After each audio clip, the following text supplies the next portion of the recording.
Ito naman tayo sa nakikita na sandata ni Vice President Sara Duterte, no? Sa kanyang speech kahapon sa 51st Philippine Business Conference and Expo dyan po sa Pasay City. Nabanggit niya rito, i-quote ko lang yung nabanggit niya rito sa kanyang talumpati.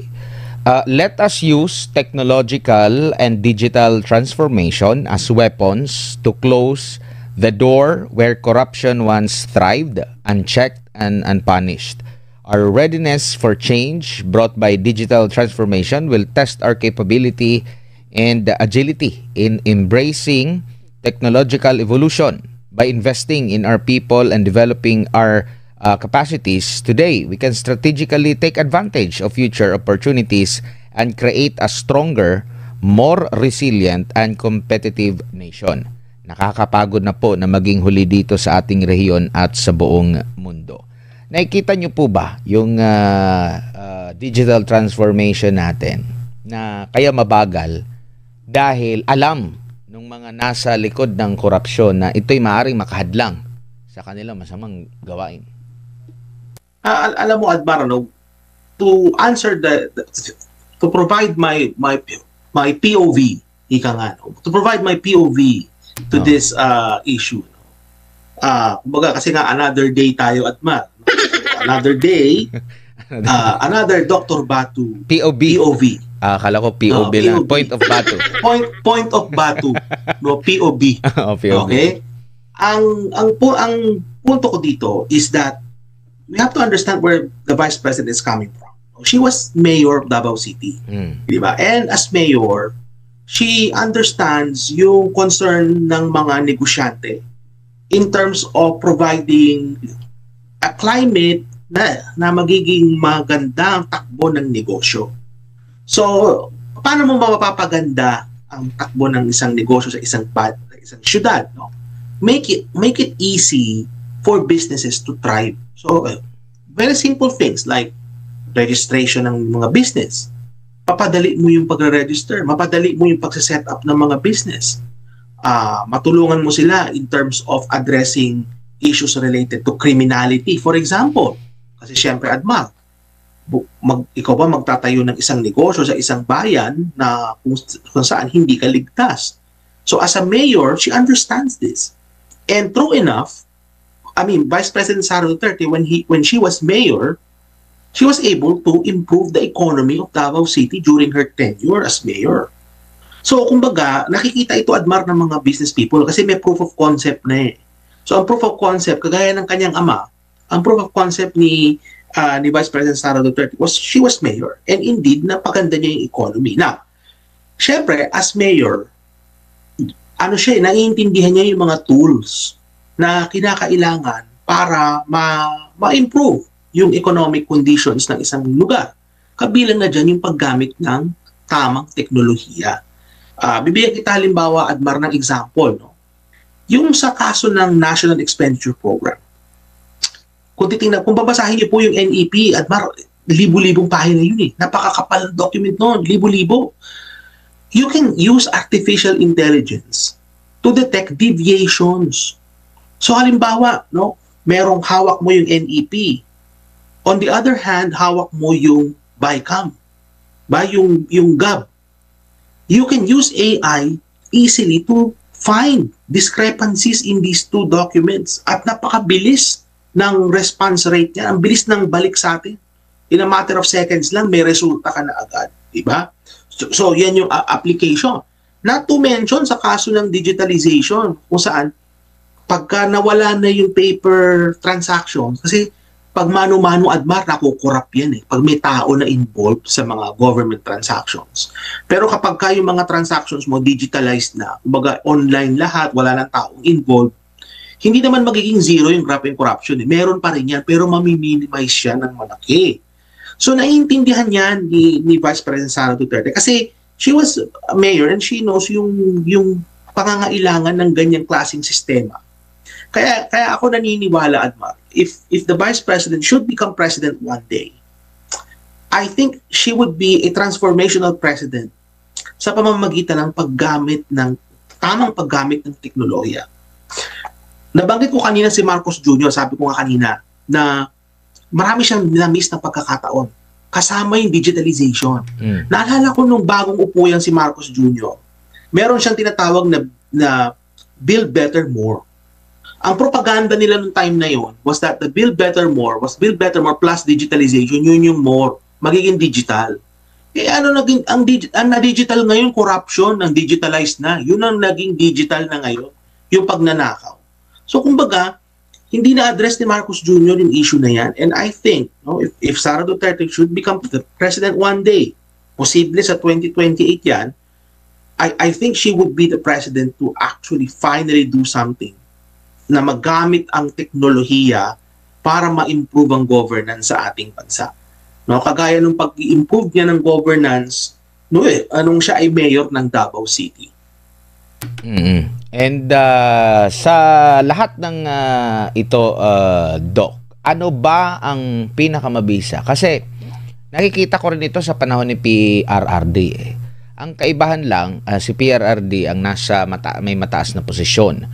Pero yung mga kritiko niya, naririnig pa rin naman natin, 'di ba? Kahit nga sa Senado kung nung nagkaroon ng investigasyon doon sa Pharmally, kahit nga sa war on drugs din, iba pa hindi nga 'yun na napigilan, tuloy-tuloy nga naririnig pa natin yung mga boses ng mga oposisyon, naririnig din, no? Yung mga media sa kanya medyo critical nga, no? Unlike ngayon, hindi masyadong critical ang media ngayon. Kumbaga parang ang dating ko rito, parang mas approve sila dito sa kasalukuyang pamumuno compared doon sa nakalipas. Grabe yung mga kritisismo na inabot ng Duterte administration. Nandun na yung pagtuligsa sa war on drugs, sinasabi nila, pinapakalat nilang EJK.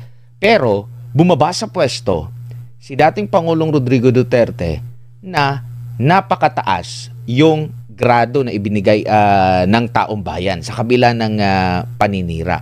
Paano ba mauungusan ni Marcos Jr. ito? Ituloy yung paninira na nakita natin na ginawa sa tatay ng Vice Presidente na hindi nagiging epektibo, or paligsahan na lang sa maraming mga nagawa?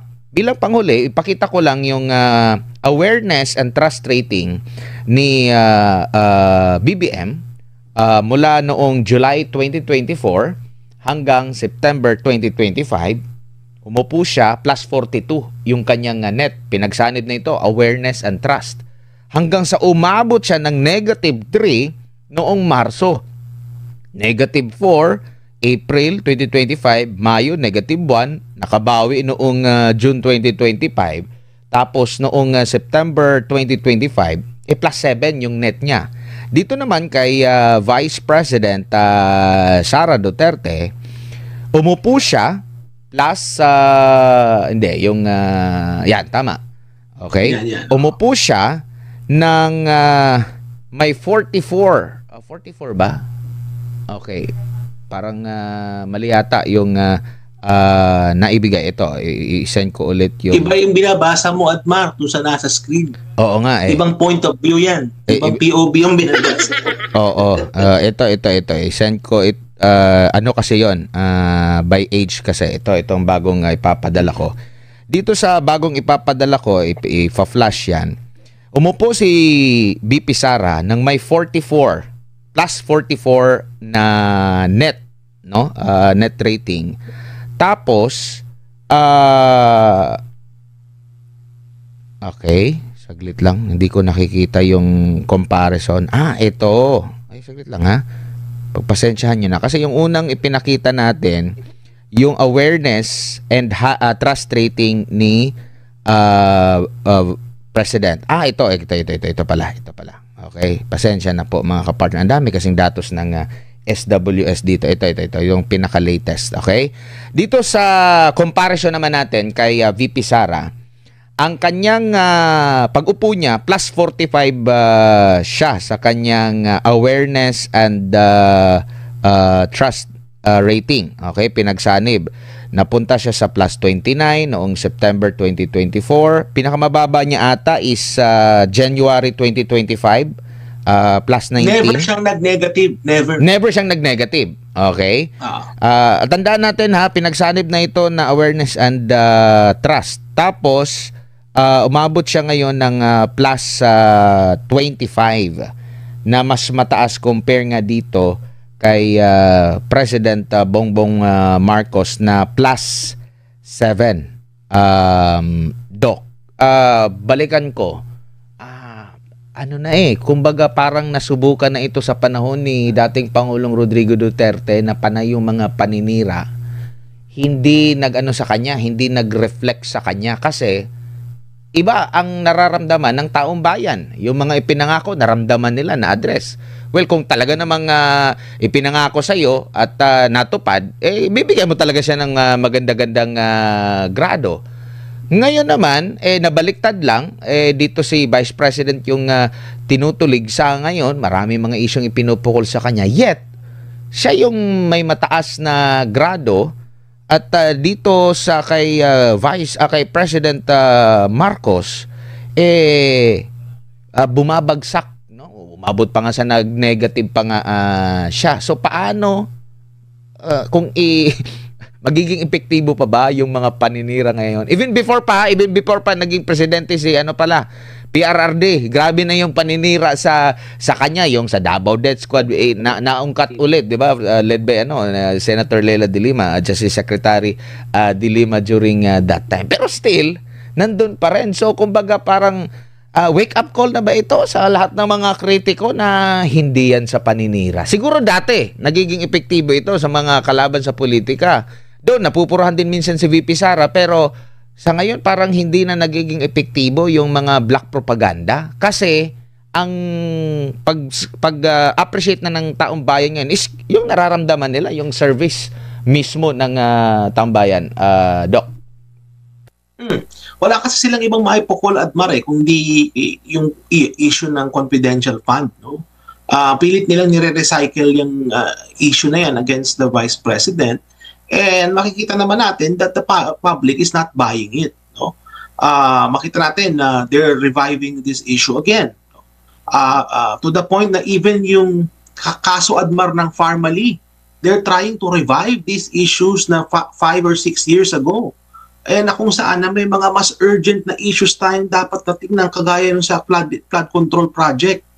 So pilit nilang sinisiraan ang mga Duterte because they know very well that the Dutertes are the ones to beat in 2028. No, kumbaga, kung gagawin ng election sa ngayon, Admar, and assuming that the Vice President will be running, no, she will win by an overwhelming number of votes.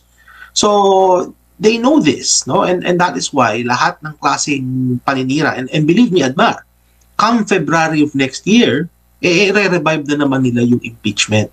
No? So, kumbaga, asahan na natin na habang papunta tayo ng 2028, mas lalo pang mag-i-intensify, no, itong mga paninira kay Vice President. Kaya lang, ang problema sa kanila is wala silang bagong magamit na mga issue. Puro recycle, Admar.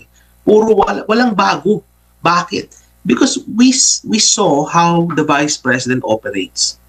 Yung office ng Vice President, Admar, napakaliit na nga ng budget, ang dami pang nagawa.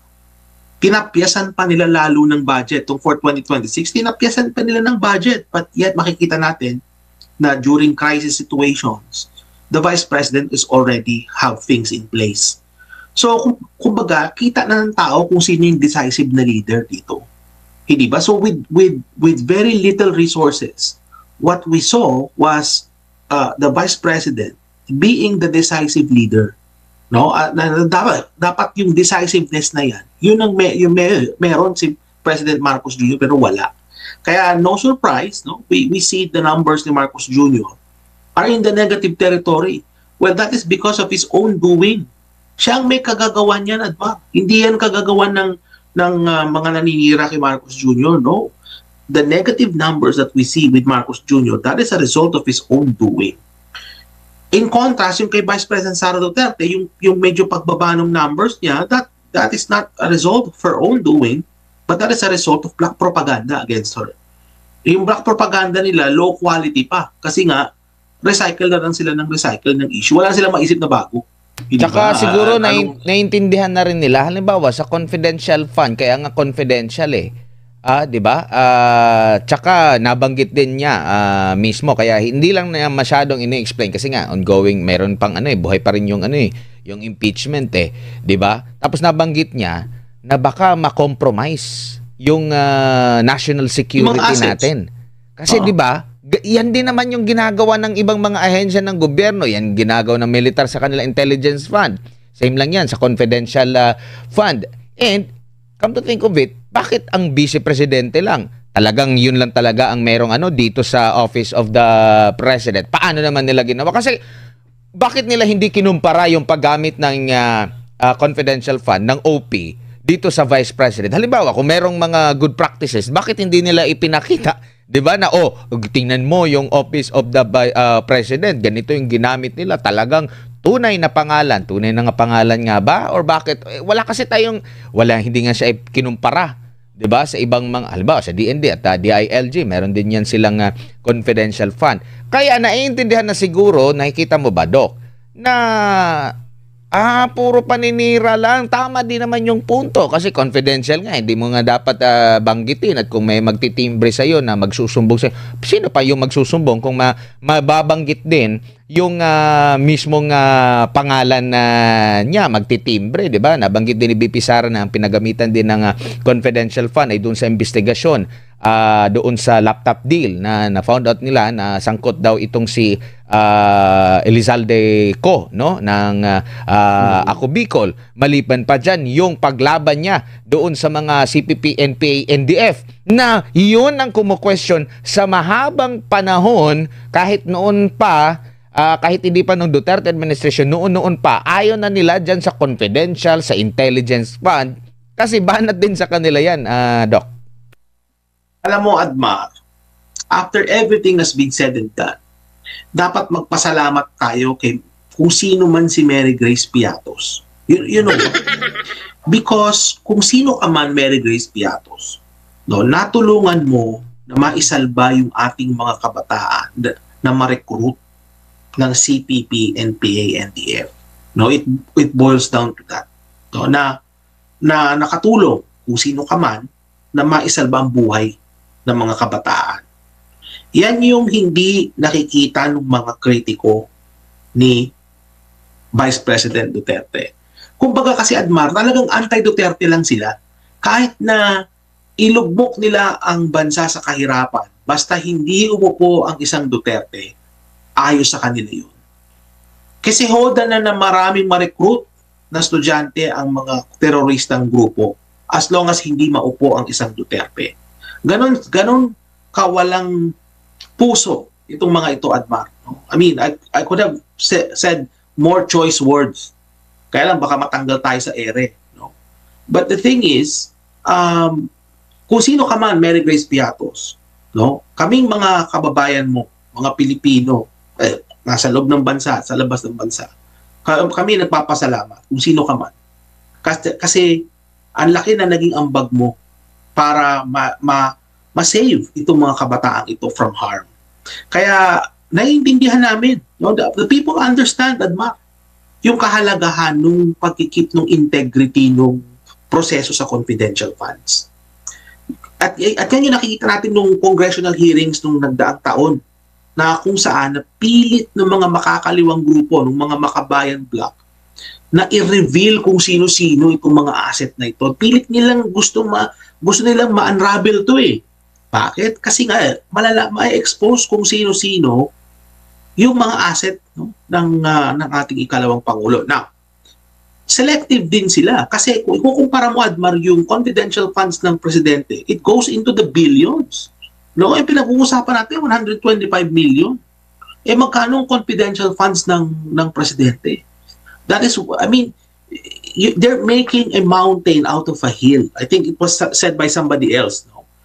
May ibang nagsabi niya kasi baka nga ma-accuse ako na ng nangongopya. Ayoko na ma-accuse na ng nangongopya. Ma-POB ka talaga. Niya. Oo. Ma-accuse tayo ng nangongopya. Mahirap yun. Pero may nagsabi niya. No? But kung sino ba nagsabi nun, tama yun. They're making a mountain out of a hill. Kung ikukumpara mo yung confidential funds ni BP Sara sa confidential funds ng Pangulo, ang laki ng pagkakaiba. And yet, pilit nilang dinidiin si Vice President because they know if the Vice President becomes the President again, yung hindi nagawa ni Marcos Jr. na ibaon sila sa kasaysayan, magagawa na yan once and for all, Mark. Kasi may actually, isa sa mga unfinished business ni FPRRD was to finally settle the issue of the longest running insurgency sa kasaysayan ng daigdig. Kumbaga ngayon na nangyari, parang ano na itong mga to they are, kumbaga isang bulati na lang tegi na itong mga to. Pero ang nangyari kay Marcos Jr., nabuhay silang muli. Di ba nabuhay sila? Nagamit sila din. Now, yes, and now they're afraid that if Vice President Sara Duterte becomes the president, that will be their end. And yan ang kinakatakot nila. Kaya alam mo, I look forward to the day na makapag-elect tayo ng leader na susunod sa tinatawag ko palagi na Duterte brand of governance. Kahit na hindi si Vice President Sara Duterte, any other person who adheres to those principles. Kasi baka sabihin nila kulto di ba? At barang kulto, kung sino yung personality, dun tayo fa-follow. Hindi, ang mga DDS hindi ganun The DDS, yung mga supporters diyan, kung sino yung sumusunod dun sa brand of governance, dun tayo. Tapos si Kiko Barsaga. Kiko Barsaga has the balls to go after powerful people. Ganun na ganun yung katapangan, yung courage ni dating Pangulong Duterte. Nakita natin kay Kiko Barsaga.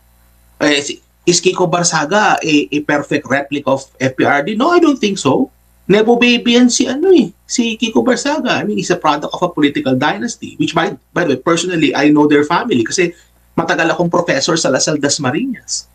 I mean, I happen to know his dad. But the thing is, na-embody ni Kiko Barsaga yung Duterte principle ng pagiging matapang. Di ba, na marunong kang tumayo, tumindig dun sa mga tao mas makapangyarihan sa iyo.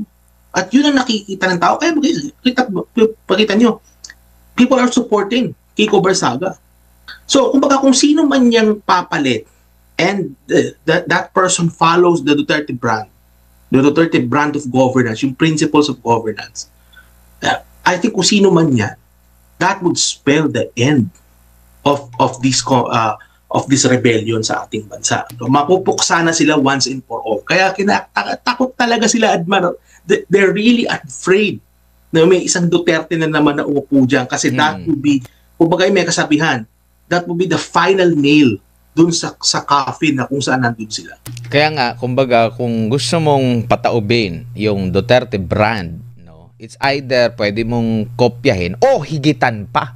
Higitan mo na lang. Siguro mas madali yun kung nakikita mo, ang problema during Duterte administration medyo ito. So, ito yung babaguhin ko. Dapat ganun sana yung ating governance. Kumbaga, paligsahan sa paligsahan kasi maaring makalimutan natin ang mga legasiya ni FPRRD kung nahigitan mo yung kanyang nagawa.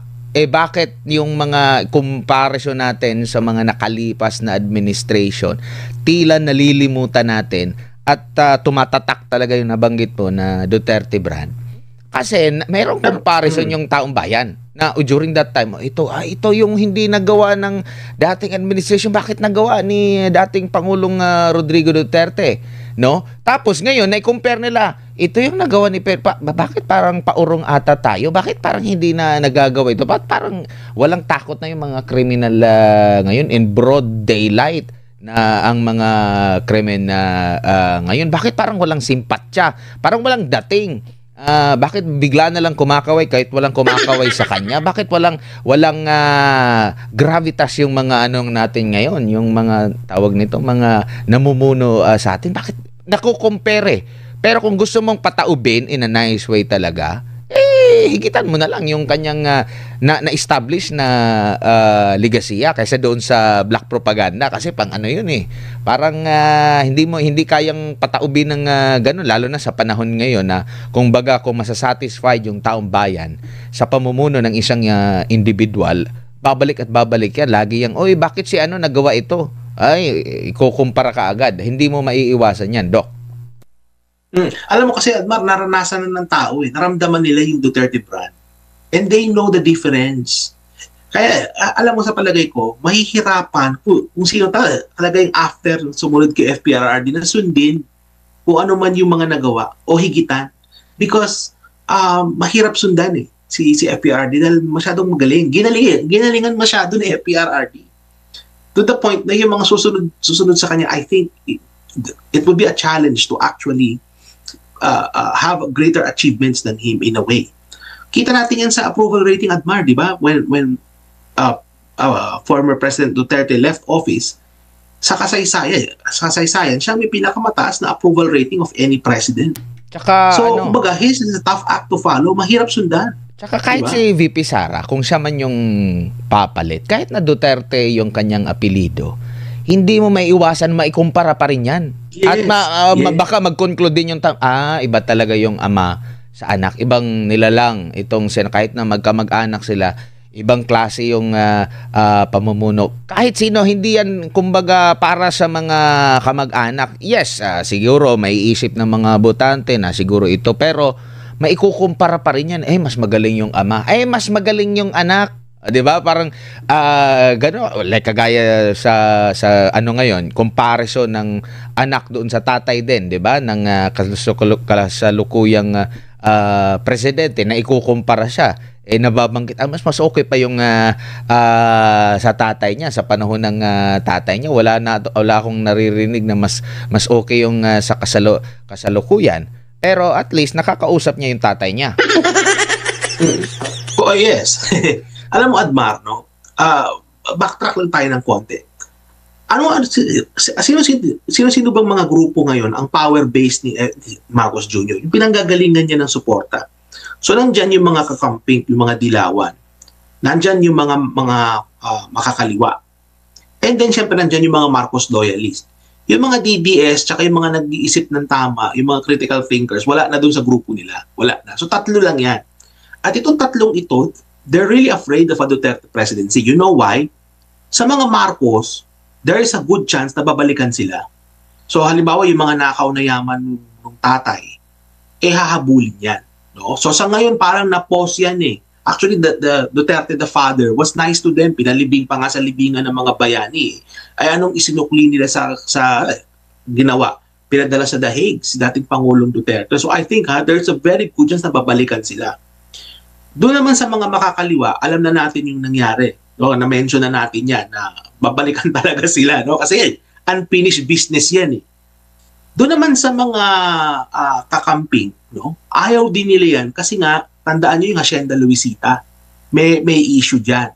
So, kumbaga, if a Duterte would come back, in the person of Sara Duterte, all these three sources ng kapangyarihan ni Marcos Jr., yung kanyang support base, lahat ito ayaw, takot.